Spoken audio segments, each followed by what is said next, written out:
the case might have been. In this game, Paul and Booker really struggled shooting the ball. 0 of 9 in the first quarter. We move to the second half.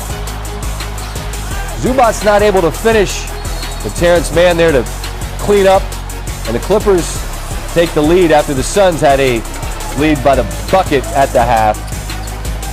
Clippers starting to stretch things out. Paul George. Good look. There's Zubac down low. What a find. Zubac gave the Clippers plenty in this one. And George and Paul, a little chit-chat. Two competitors. Fiery for sure. What a play this was from George to grab the inbound but not dribble it immediately. The fact that he bought a little time allowed him to get that dribble and hit that three. And half-court shots for guys in the league, I'm not saying they're easy, but it's a shot that he's prepared for, and it was really the dribble, a clever play there along the baseline along the end line, rather.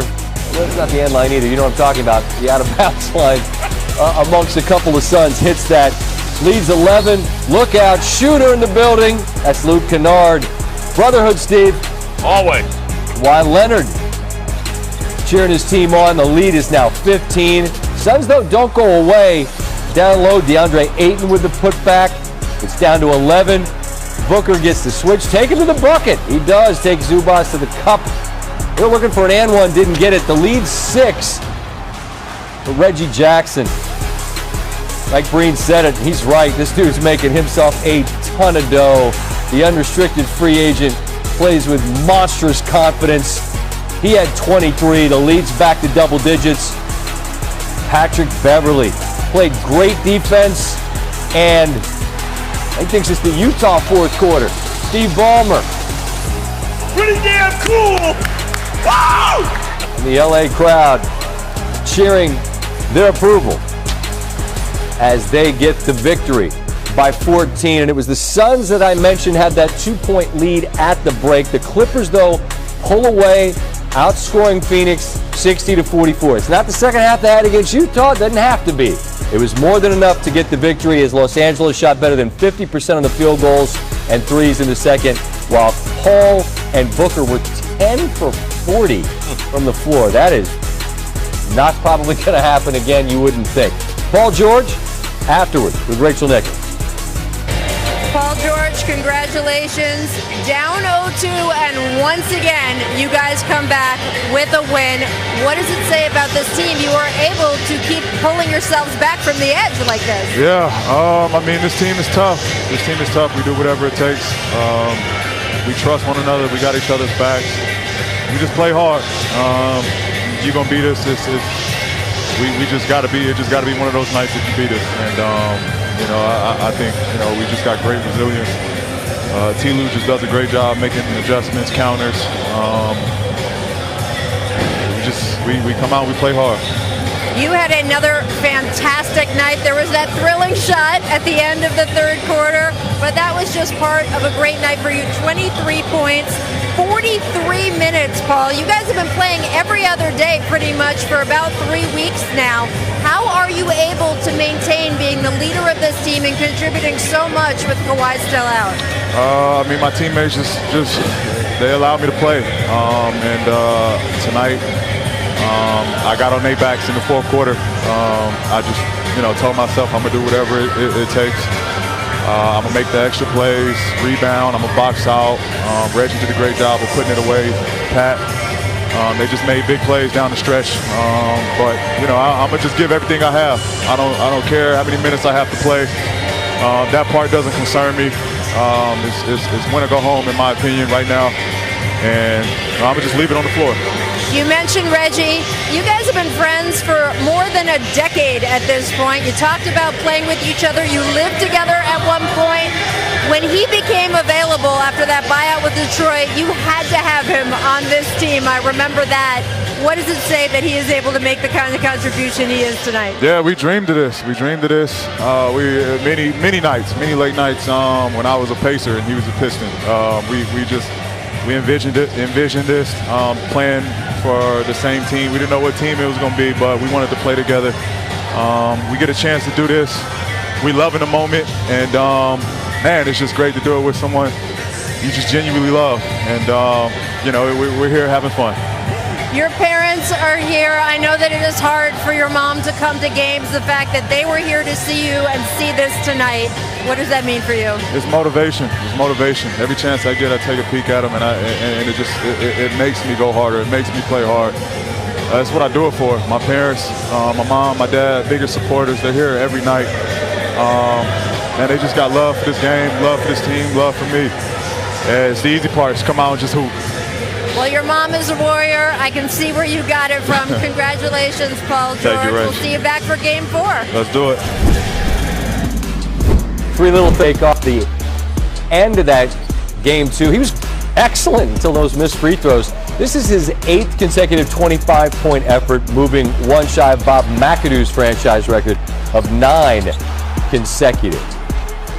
Devin Booker with a busted nose. Chris Paul coming back after the health and protocol issues. The question marks, this was the worst case scenario. They're 10 for 40. The 30 misses are tied for their most in any of their games as teammates. I'm wondering when that was.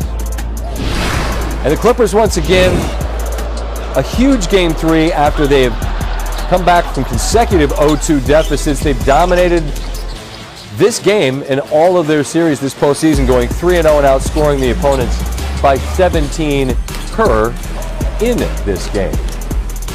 If it's a turning point, you can perhaps look to this night. Well, clearly, if you lose this one, history says you can't come back. Clippers able to make some adjustments. They go from an 0-6 mark the first 2 games, 9-1 the rest of the way. Ty Lue deserves plenty of credit. His postseason record and the ability to make some adjustments is significant. We welcome in Mark Jackson and Jeff Vangundy once again, and no reviews, Jeff. So hopefully this is a positive development. We got to the finish line quickly in this one, and if you guys were listening in as I'm reciting the 10 for 40 from Booker and Paul, I'm certain the defense and the adjustments have something to do with it. But it's a make-miss league, as they say. Was this just a poor night for them, Jeff? Well, I think, Chris Paul coming back off so many days off, you could expect him to shoot poorly. Right. But I liked what Ty Lue did. I liked that he started Terrence Mann, so he had Mann on Paul and he had Beverly on Booker. And I think that is a tremendous defensive backcourt. And Mark, we hear so much about adjustments, and having lived through them, I always wonder, is it really buttons being pushed? But as Jeff just alludes to, what did you observe from that Clipper team that was different in this game than the other 2? They got into them defensively, and they took them out of their sets. It didn't allow them to play with pace. It forced them to be on their heels offensively. And I just said a couple of minutes ago, Devin Booker wore 2 masks today, the plastic one and Patrick Beverly. He did an outstanding job of being committed to disrupt him, to make him work for everything, and get under his skin. And he won the ball game defensively. Jeff, as a coach, and you guys alluded to it, I mean, Beverly, we know his story, and then there were times when he wasn't playing, and just the ability to keep a player engaged, a player like Beverly who can mean so much. What's the, I don't want to say trick, but the key to keeping guys professional and engaged so that when the time comes, Beverly's prepared for a performance like tonight? I think it all goes back to the player's mindset. If he actually cares about the team and winning, he may not love his role at any one particular time, but he'll accept it and do his best in it so that his team can perform. Instead of being an energy drain, he's an energy booster. And I thought Patrick Beverly, when you look back, Scott, when he wasn't playing, he was engaged. He was giving of himself. And I think, when you're coaching, there's only so much you can do to impact attitude. I don't think Ty Lue had to do a whole lot to impact Patrick Beverly's attitude in a positive way. Just like with Marcus Morris, going back to the bench tonight for Mann, he was into it as well. So it's all about sacrifice and attitude. We've got Mann standing by. We're going to talk to him in just a moment. Mark, on the way out, I'll give you the final word here. Series can really shift. Things change drastically. Do you feel like the series changed tonight with the Clippers' victory and how they played? I said it all along, and we both agreed this series is far from over. give the Clippers credit. They've shown the resiliency. They've shown the ability to handle adversity and fight back. This series is far from over, and this is a team that's committed, that's locked in, and they refuse to let go of the rope, so give them credit. But I think the Phoenix Suns will make the proper adjustments, and we'll have another great one in Game 4. Look forward to it, gentlemen. Appreciate the time. Thank you so much. Thank you. Thank you. We say so long to Mark and Jeff now. Some thoughts from Reggie Jackson. 23 points from Jackson in this one. He is going to get a ton of dough in this offseason, but he's got things he's worried about right now, like this series. Team's resilient.